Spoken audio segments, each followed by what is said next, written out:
Hello everyone, कैसे हैं आप सब। आज मैं बजट 2025 के ऊपर एमसीक्यू क्लास लेकर आ गई हूँ। मुझे पता है जिस दिन मतलब 1 फरवरी को बजट पेश हुआ उसी दिन आप लोगों ने न्यूज़ देख लिया होगा और बजट 2025 का एनालिसिस भी कर लिया होगा। इवन मैंने भी गवर्नमेंट वेबसाइट से डाउनलोड करके एक बजट 2025 के ऊपर पीडीएफ आपको प्रोवाइड कर दिया था। मैंने कहा था कि उस पीडीएफ को अच्छे से गो थ्रू करना, उसके बाद मैं एमसीक्यू क्लास प्रोवाइड करूँगी। इस एमसीक्यू क्लास के प्रोवाइड करने के पीछे यही मकसद है कि आपको पता चल जाए कैसे सवाल पूछे जाते हैं। बजट 2025 का जो डॉक्यूमेंट है वो बहुत लेंदी डॉक्यूमेंट है। वहाँ से क्या चीज़ कैसे पढ़ना है, कितना पढ़ना है, वो बताने के लिए ही मैं ये एमसीक्यू क्लास प्रोवाइड कर रही हूँ। तो चलिए आगे बढ़ते हैं। आगे बढ़ने से पहले वीडियो को लाइक और शेयर जरूर कर दीजिए। Creation, dedication, motivation. Mind maps by Isha. तो देखिए, पहला सवाल है, who presents the union budget of India. Union budget, India का जो यूनियन बजट है वो कौन प्रेजेंट करता है। Prime minister, finance minister, president of India, governor of RBI. ये बहुत इजी है, आप लोगों को पता होगा। तो इसका सही आंसर है फाइनेंस मिनिस्टर। देखिए, the finance minister of India presents the union budget in parliament every year. मतलब बजट जो है ये हर साल पेश किया जाता है, आपको पता होगा। कब पेश किया जाता है? 1 फरवरी को। Detailing the governments revenue and expenditure plans. मतलब गवर्नमेंट का जो रेवेन्यू और एक्सपेंडिचर का प्लान्स है, इसके लिए ही बजट पेश किया जाता है। रेवेन्यू और एक्सपेंडिचर प्लान क्या क्या है गवर्नमेंट का। अब सवाल है, when is the union budget usually presented. तो मैंने इसका जवाब अभी बताया है आपको। तो इसका सही जवाब क्या है? इसका सही जवाब है 1 फरवरी। लेकिन यहाँ से एक और सवाल बन सकता है कि 1 फरवरी को जो बजट पेश किया जाता है ये कब से शुरू होने लगा? सिंस 2017। ये आपको याद रखना है, 2017 से ये 1 फरवरी को पेश किया जाने लगा। ठीक है। अब देखिए, आपका सवाल है, what is the fiscal year period in India. 1 अप्रैल से 31 मार्च, 1 जनवरी से 31 दिसंबर, 1 जून से 31 मई, 1 अक्टूबर से 30 सितंबर। तो फिस्कल ईयर पीरियड इंडिया में कौन सा है? 1 अप्रैल से 31 मार्च। ये आपको अच्छे से याद रखना है। The Indian fiscal year starts on April 1st and ends on March 31st of the following year, aligning with tax and accounting practices. तो आपको ये याद रखना है। अब सवाल है, what is the fiscal deficit। तो फिजिकल डेफिसिट क्या है? Total tax collected by government, difference between imports and exports. बिल्कुल नहीं, इम्पोर्ट और एक्सपोर्ट का जो डिफरेंस है इसको नेट एक्सपोर्ट कहा जाता है। तो ये आंसर नहीं है। Total tax collected by the government जो है, ये डेफिसिट कैसे हो सकता है? जो टैक्स गवर्नमेंट कलेक्ट कर रहा है, टोटल टैक्स है, तो डेफिसिट वर्ड से तो लग ही रहा है कि ये नहीं हो सकता। अब देखिए, total expenditure minus total receipt, यही है सही जवाब, एक्सक्लूडिंग बोरोइंग्स। तो टोटल गवर्नमेंट का जो टोटल एक्सपेंडिचर है वहाँ से अगर टोटल रिसीप्ट हम माइनस कर देते हैं तो जो रिजल्ट होता है वही होता है फिजिकल डेफिसिट। तो देखिए, सही जवाब है total expenditure minus total receipts excluding borrowings. तो fiscal deficit shows the amount the government needs to borrow to meet its spending commitments. अब आपका सवाल है, who was the first prime minister to present the union budget of independent India. तो आपको पहला सवाल यही था कि यूनियन बजट इंडिया में कौन प्रेजेंट करता है? Finance minister. तो फर्स्ट फाइनेंस मिनिस्टर कौन थे, यही पूछा गया है, जिन्होंने यूनियन बजट रिप्रेजेंट किया। तो फर्स्ट फाइनेंस मिनिस्टर कौन थे बताइए? सही जवाब है आर के सन्मुखम चेट्टी। ठीक है, आर के सन्मुखम चेट्टी। ये है फर्स्ट बजट कब पेश हुआ था ये भी देख लीजिए, 26 नवंबर 1947 को, ये भी याद रखना। अब सवाल है, which constitutional article relates to the union budget. Article 110, article 320, article 124, article 112। तो इसका सही जवाब क्या है? इसका सही जवाब है आर्टिकल 112। देखिए हमारा जो कॉन्स्टिट्यूशन है वहाँ पर कहीं भी यूनियन बजट टर्म मेंशन नहीं है, लेकिन यूनियन बजट को कैसे रेफर किया गया है, एनुअल फाइनेंशियल स्टेटमेंट के तौर पे रेफर किया गया है। कौन से आर्टिकल में, आर्टिकल 112। ये पॉइंट आपको याद रखना है। यूनियन बजट को क्या कह के रेफर किया गया है ये भी आप याद रखेंगे। अब देखिए, what is a vote on account, a summary of the budget, a temporary arrangement for expenditure, a report on government डेब्ट, नन ऑफ द अबव। तो अगर इसका जवाब आपको नहीं पता तो आप इसका आंसर नहीं कर सकते, तो इसका आंसर है a temporary arrangement for expenditure.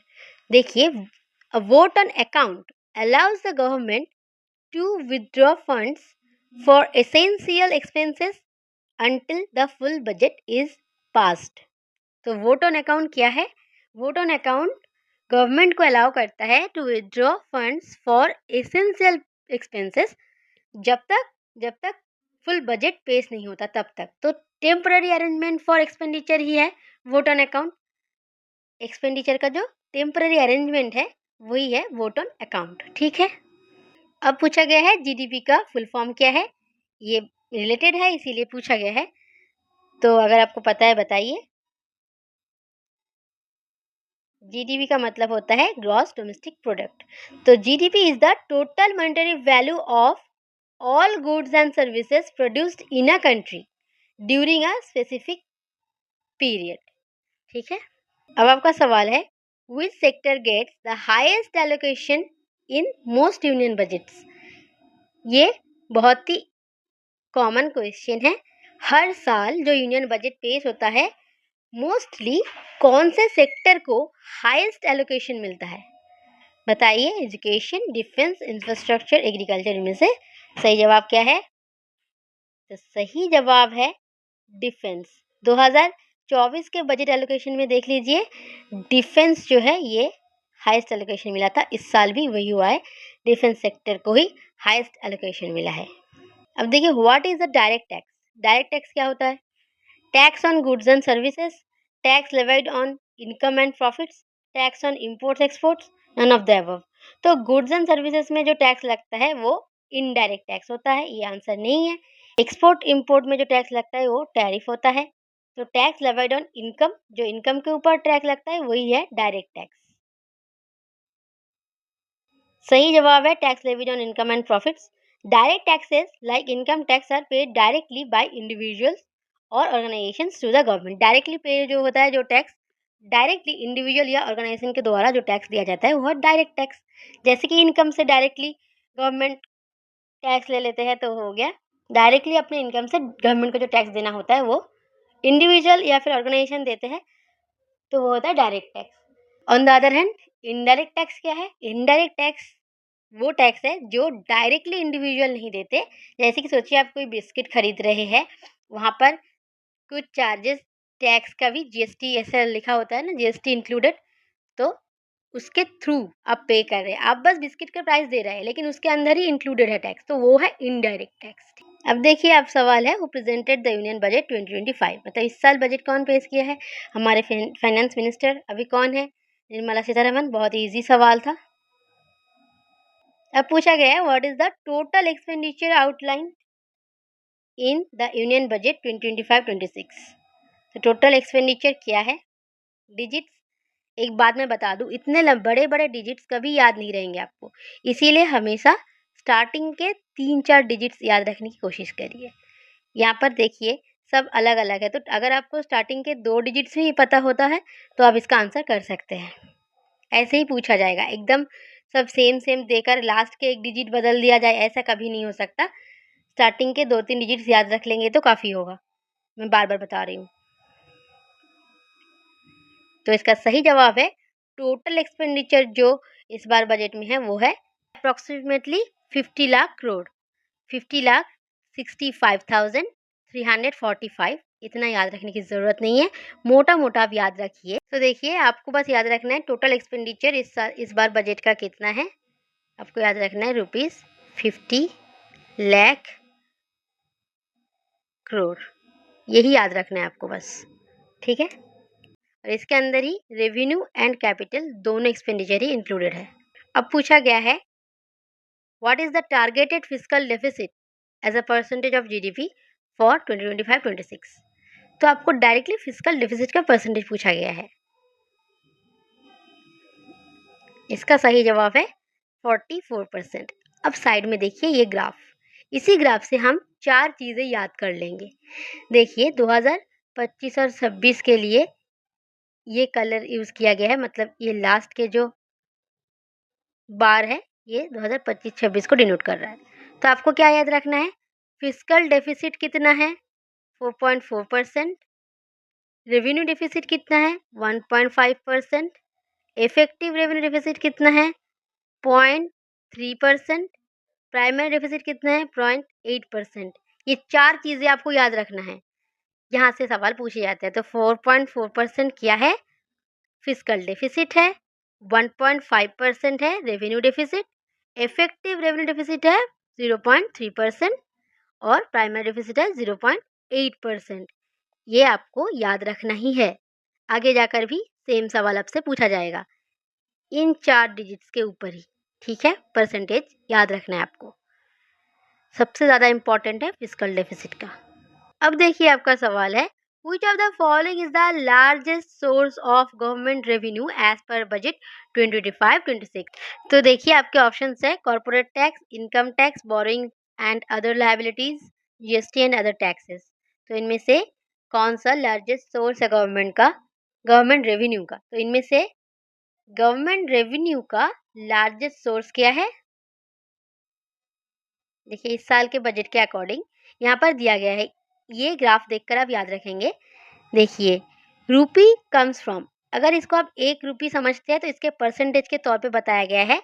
सबसे ज़्यादा कहाँ से आ रहा है, बोरोइंग्स एंड लायबिलिटीज से। कितना परसेंटेज, 24%, ये भी आपको याद रखना है। इसके बाद देखिए इनकम टैक्स है 22%, याद रखना ये भी आपको। ये कितना हो गया फिर 24%, ये है 22% इनकम टैक्स। कॉर्पोरेट टैक्स देखिए कितना है 17%, ये भी याद रखना है आपको। यहाँ पर जितने भी पॉइंट्स हैं सब कुछ याद रखना है। जीएसटी एंड अदर टैक्सेस कितने हैं 18%, ठीक है। यूनियन एक्साइज ड्यूटीज है 5%, नॉन टैक्स रिसीट्स है 9%, नॉन डेब्ट कैपिटल रिसीट्स है 1%, कस्टम्स है 4%। ये सभी के सभी जो मेंशन्ड है यहाँ पर परसेंटेज, ये ग्राफ अच्छे से याद रख लेंगे तो यहाँ से बहुत सारे सवाल बन सकते हैं। सबसे इम्पॉर्टेंट है हाईएस्ट रेवेन्यू कहाँ से आ रहा है और उसका परसेंटेज। उसके बाद इनकम टैक्स वाला भी आपको याद रखना है 22%। बाकी भी जितने लिखा है बहुत अच्छा होगा अगर आप याद रख पाए, बहुत अच्छा होगा। और आप इसको एक बार क्रोनोलॉजिकली भी देख लीजिए। फर्स्ट नंबर पर क्या है, borrowings and other liabilities, second number पर है इनकम टैक्स, थर्ड नंबर पर है GST and other taxes and fourth number पर है कॉरपोरेशन टैक्स। ये एक बार याद रख लीजिए, उसके बाद सभी के परसेंटेज भी आपको याद रखना है। वेरी वेरी इंपॉर्टेंट बता रही हूँ मैं आपको। कुछ नहीं करना है, माइंड मैप के फॉर्मेट में सिर्फ ये डायग्राम याद रखना है बस, और कुछ नहीं। अब देखिए आपका सवाल है what is the allocation for defence in 2025-26 budget. इतने बड़े बड़े डिजिट फिर से मैंने बताया है आपको, बस शुरू के 2-3 डिजिट याद रखने हैं। चलिए देखते हैं कितना लाख है वो आपको बताती हूँ। तो सही जवाब है 4,91,000 करोड़। ठीक है, तो डिफेंस में यहाँ पर बाकी सारे मेजर जो सेक्टर्स है वहाँ पर कितना एक्सपेंडिचर है लिख दिया गया है। देखिए आपको शुरू के 3 डिजिट्स याद रखना है कि 4,91,000 करोड़, 2,66,000 करोड़ ये रूरल डेवलपमेंट में, होम अफेयर्स में 2,33,000 करोड़, यहाँ पर 1,71,000 करोड़, ऐसे करके आपको याद रखना है। ठीक है, तो डिफेंस का देख लीजिए, इम्पॉर्टेंट है, याद रखना है 4,91,000 करोड़। ठीक है, यहाँ पर पूरा का पूरा लिस्ट मैंने प्रोवाइड कर दिया है, अब देख लीजिएगा।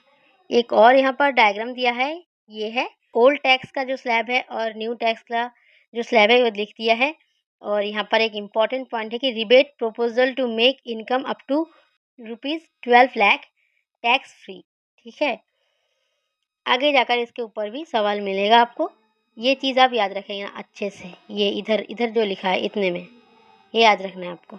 अब सवाल है, the highest tax rate of 30% is propose to be applicable on incomes above ₹24 lakh, 20 lakh, 30 lakh, 26 lakh. तो 30% जो टैक्स रेट है, जो कि हाईएस्ट टैक्स रेट है, ये एप्लीकेबल होगा कितने इनकम के ऊपर? इसका सही जवाब है ₹24 लाख। देख लीजिए, अबव 24 लाख कितना परसेंट? 30%। याद रखना, और ये सभी के सभी याद रखना। अब सवाल है, what percentage of the governments revenue comes from income tax? अभी पढ़ाया था, इनकम टैक्स से कितना परसेंट आ रहा था? 24 तो आ रहा था बोरिंग्स एंड गवर्नमेंट लाइबिलिटीज से, तो उसके बाद 22% आ रहा था इनकम टैक्स से। तो सही जवाब क्या हुआ? 22%। अब देखिए, what is the allocation for, अब स्कीम्स से भी पूछा जाता है कि कौन से जो जो इम्पोर्टेंट स्कीम्स है वो आपको जानना है कि कौन से स्कीम में कितना एलोकेट किया गया है। तो आपको पता चल गया कि एक तो सेक्टर वाइज जानना है आपको, कुछ इंपॉर्टेंट सेक्टर जैसे हेल्थ सेक्टर हो गया, डिफेंस सेक्टर हो गया और एग्रीकल्चर सेक्टर, ऐसे सेक्टर्स में सेक्टर वाइज भी आपको जानना है कितना एलोकेशन हुआ है। वैसे ही स्कीम्स को कितना एलोकेट किया गया है और मिनिस्ट्रीज को कितना एलोकेट किया गया है, मिनिस्ट्री वाइज भी आपको जानना है एलोकेशन। पूरा नहीं, बार बार बता रही हूँ, पूरा डिजिट याद रखने की ज़रूरत नहीं है, शुरू के 2-3 डिजिट से याद रख लेंगे तो हो जाएगा। जैसे कि यहाँ पर 1000 में है तो कितना 1000 मिला है पीएम किसान स्कीम को? 63,000। ठीक है, 63,500 करोड़। तो आपको याद रखना है कि 63,000 करोड़। करोड़ तो है ही हर किसी के एंड में। अब चलिए, अब देखिए एजुकेशन सेक्टर में कितना एलोकेशन हुआ है, तो इसका सही जवाब है 1,28,000 करोड़। ठीक है, 128। अब देखिए, अर्बन चैलेंज फंड को कितना एलोकेशन मिला है, इसका सही जवाब है 1 लाख करोड़। ये भी याद रखना। अब पूछा गया है, ट्रांसपोर्ट इंफ्रास्ट्रक्चर को टोटल एलोकेशन कितना मिला है, तो इसका सही जवाब है 5 लाख करोड़। 5 लाख करोड़ 5.5 लाख के आसपास ही है, 5.5 लाख करोड़ भी बोल सकते हैं आप। What is the total revenue receive projected in the budget? देखते हैं, चलिए यहाँ पर देखिए, रिसीट्स जो है 2 हिस्से में डिवाइडेड है, कैपिटल और रेवेन्यू, दोनों ही याद रखने हैं आपको। इस साल का यहाँ पर लिखा है इस बार में, तो रेवेन्यू जो है वो 34.2, तो 34.2 करोड़ रेवेन्यू हो गया, यही सही जवाब है। और कैपिटल है 16.4। ये दोनों डिजिट्स आपको याद रखना है इस ग्राफ से, बस और कुछ नहीं याद रखना है। आपको याद रखना है कि रेवेन्यू रिसिप्ट्स है 34.2 करोड़ और कैपिटल रिसिप्ट्स है 16.4 करोड़। अब देखिए, रेवेन्यू डेफिसिट कितना है पूछा गया है, पढ़ाया था आपको थोड़ी देर पहले ही, 1.5% यहाँ पर। अब देखिए, what percentage of government expenditure goes to interest payments? अब पूछा गया है कि इंटरेस्ट पेमेंट्स में गवर्नमेंट एक्सपेंडिचर कितना परसेंटेज है। तो हमने देखा था रुपीज़ कम फ्रॉम, अब देखेंगे रुपीज़ गो टू, उसके परसेंटेजेस। सबसे ज़्यादा कहाँ जा रहा है रुपीज़? देखिए 22% जा रहा है state shares of taxes and duties में। उसके बाद इंटरेस्ट पेमेंट्स में कितना परसेंट? 20%। सभी के सभी यहाँ पर देख लीजिए, आगे जाकर इसमें से सवाल पूछे जाएंगे। सेंट्रल सेक्टर स्कीम्स में कितना है? 16%, major subsidies 6%, defence 8%, finance commission and other transfers 8%, centrally sponsored schemes 8%। तो ये है सेंट्रल सेक्टर स्कीम्स और ये है सेंट्रली स्पॉन्सर्ड स्कीम्स। इसको 16% मिल रहा था और इसको 8%। अदर एक्सपेंडिचर 8%, पेंशन है 4%। तो सबसे इम्पॉर्टेंट यही याद रखना, ये भी। और डिफेंस में भी कितना परसेंट, ये सभी के सभी इम्पॉर्टेंट है, मैंने बोला है फिर से आपको। ये वाला ग्राफ भी आपको याद रखना है। तो सही जवाब हुआ 20%, इंटरेस्ट पेमेंट में जा रहा है। अब देखिए, एक और स्कीम इम्पॉर्टेंट, महात्मा गांधी नरेगा, उसमें कितना एलोकेशन हुआ है, तो इसका सही जवाब है 86,000 करोड़। यहाँ पर कुछ स्कीम्स का मैंने मेंशन कर दिया है। एमजी नरेगा में देखिए 86,000 करोड़, वैसे जल जीवन मिशन में 67,000 करोड़, पीएम किसान में 63.5 थाउजेंड करोड़। सबसे ज़्यादा कौन से स्कीम में जा रहा है? PMGKAY, प्रधानमंत्री किसान अन्न योजना, ग्रामीण किसान अन्न योजना, उसमें याद रखना। इसके बाद देखिए what is the amount allocated for state share and tax and duties as a percentage of total expenditure. अभी दिखाया था 22% था वो, तो सही जवाब है 22%। जल जीवन मिशन में कितना मिल रहा था? 67,000 करोड़। देखिए 67,000 करोड़ जल जीवन मिशन में। अब देखिए मेजर सब्सिडीज में कितना परसेंट मिल रहा था, अभी दिखाया है मैंने आपको 6%। अब देखिए पूछा गया है total allocation for major subsidies as a percentage of expenditure, वो भी आपको दिखाया था, तो वो है 6%। अब पूछा गया ministry of science and technology को कितना एलोकेशन किया गया है, तो आपको याद रखना है 38,000 करोड़। 38,000 करोड़ याद रख लेंगे तो चल जाएगा। Total capital received including borings in the budget कितना है? देखिए अभी दिखाया था आपको, तो आप इस ग्राफ में देखिए कैपिटल रिसीप्ट्स यहाँ पर लिखा है कितना है? 16.4, तो 16.4 यही है, 16.4 लाख करोड़। अब देखिए पीएम आवास योजना में ग्रामीण प्लस अर्बन दोनों मिलाकर कितना एलोकेशन हुआ है, तो वो है 74,000 करोड़, यही याद रख लेंगे बस। डिपार्टमेंट ऑफ स्पेस को कितना मिला है? 13,000 crore. Total market borrowings projected in the budget कितना है, तो वो है 11,53,000, तो आपको बोलना है 11.5 लाख करोड़, ठीक है। 11.5 लाख करोड़, करोड़ तो है हर जगह ही, इतना याद रख लेंगे तो हो जाएगा। अब देखिए what is the percentage of revenue comes from corporation tax, अभी दिखाया था आपको परसेंटेज जो था 17%। अब पूछा गया what is the allocation for health care in budget, तो देखिए हेल्थ केयर कहाँ है, यहाँ पर है 98,000 करोड़, तो 98,000 करोड़ है सही जवाब। Total transfer to states and UTs in the budget 25 lakh crore, 25 lakh crore याद रखना है। अब देखिए प्राइमरी डेफिसिट कितना परसेंट है जीडीपी का, देखिए 0.8%। 2-3 ग्राफ है, आपको वो ग्राफ याद रखना है, और मिनिस्ट्री के लिए भी लास्ट में मैंने प्रोवाइड कर दिया है, तो वो देख लेंगे तो हो जाएगा। अब पूछा गया है ministry of electronics and IT को कितना मिला है, पूरा याद रखने की ज़रूरत नहीं है, आपको याद रखना है 26,000 करोड़। पोषण 2.0 कितना एलोकेट किया गया है बजट,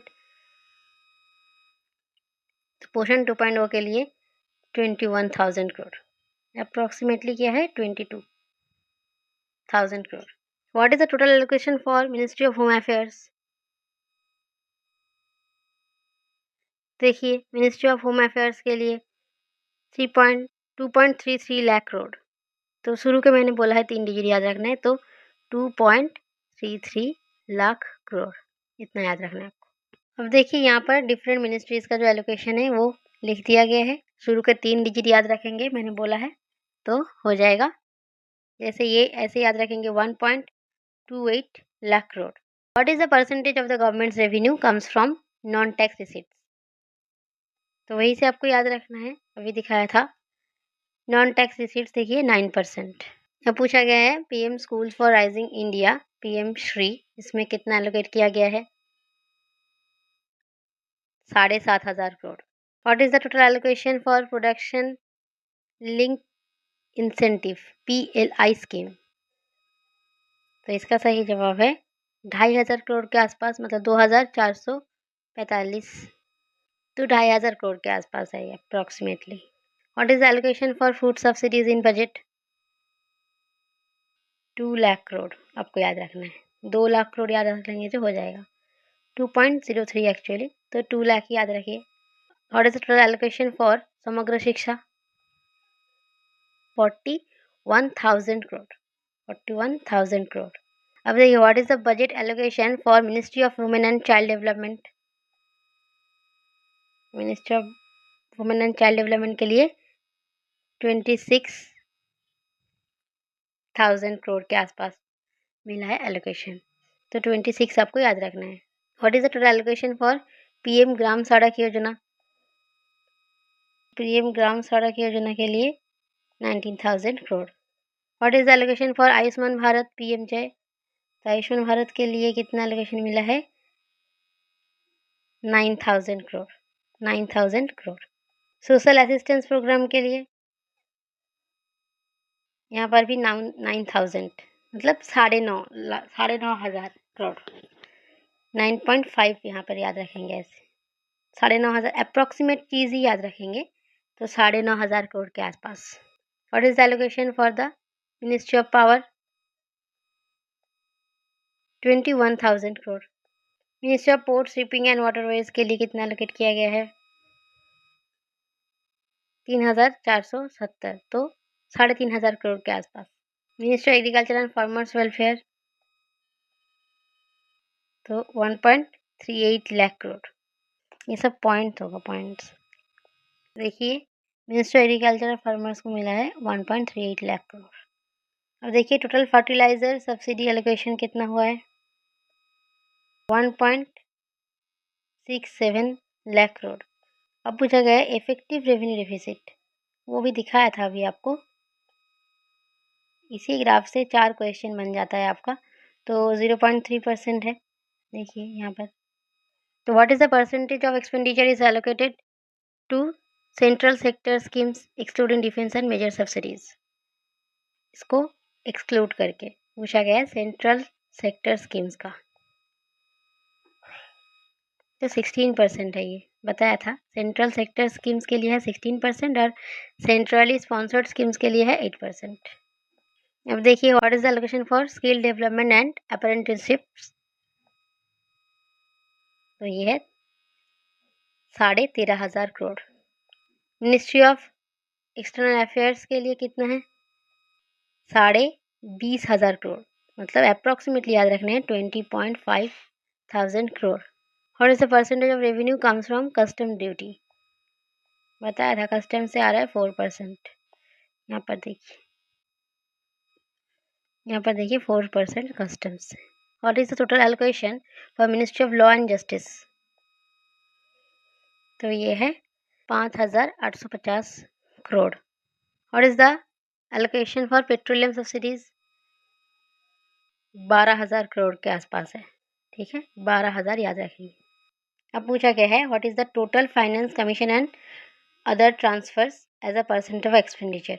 अभी बताया था, ये सेम है, इसी ग्राफ से बहुत सारे सवाल पूछे गए हैं, तो ये है 8%। Ministry of health and family welfare, इसको कितना एलोकेशन मिला है? 99,800, तो इसको अप्रॉक्सीमेटली कर लीजिए 1 लाख करोड़। ठीक है, 1 लाख करोड़। आपको हर चीज़ अप्रॉक्सीमेट करके याद रखना है, तो ऐसे याद रख लेंगे 1 लाख करोड़ मिला है ministry of health and family welfare को। तो अगर आप 1 लाख करोड़ पढ़ के गए ऑप्शन में ऐसे आया है, तो फिर भी आप आंसर कर सकते हैं 1 लाख करोड़ के आसपास कौन सा डिजिट है, यही है, तो यही होगा आंसर। अब है what is the total allocation for securities against small savings? 3.43 lakh crore. What is the percentage of government expenditure goes to pensions? तो पेंशन में कितना जा रहा है? 4% जा रहा था। देखिए यहाँ पर पेंशन में 4%। What is the total allocation for state devolution? 14,22,000 crore. तो आपको याद रखना है 14.2 लाख करोड़। अब पूछा गया है what is the budget allocation for ministry of rural development? देखिए अप्रॉक्सीमेटली 1.9 लाख करोड़, तो यही है answer. What is the allocation for ministry of commerce and industry? तो इसका सही जवाब है 18,000 करोड़, 18,500 के आसपास है ये, तो 3.5 करोड़ याद रख लेंगे। इसके बाद है what is the total external डेब्ट एलोकेशन इन बजट। तो इसका सही जवाब है 23.5 करोड़। अप्रोक्सीमेटली याद रखना है इसको भी, 23.5 crore. What is the percentage of revenue comes from union excise duties. तो यूनियन एक्साइज ड्यूटीज में कितने परसेंट रेवेन्यू, ये भी पढ़ाया था अभी। तो ये है 5%। देख लीजिए, यूनियन एक्साइज ड्यूटीज 5%। अब देखिए फाइनेंस कमीशन को कितना ग्रांट मिल रहा है। फाइनेंस कमीशन ग्रांट्स के लिए कितना एलोकेशन किया गया है, तो वो है 1.32 लाख करोड़।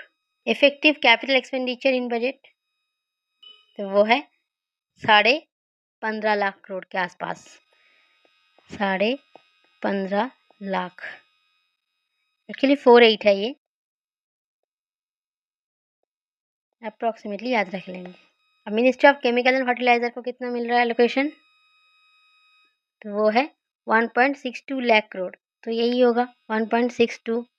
अब देखिए what percentage of revenue comes from non डेब्ट कैपिटल रिसिप्ट्स। तो नॉन डेब्ट कैपिटल रिसिप्ट से जो रेवेन्यू आ रहा है वो कितना परसेंट है, 1%।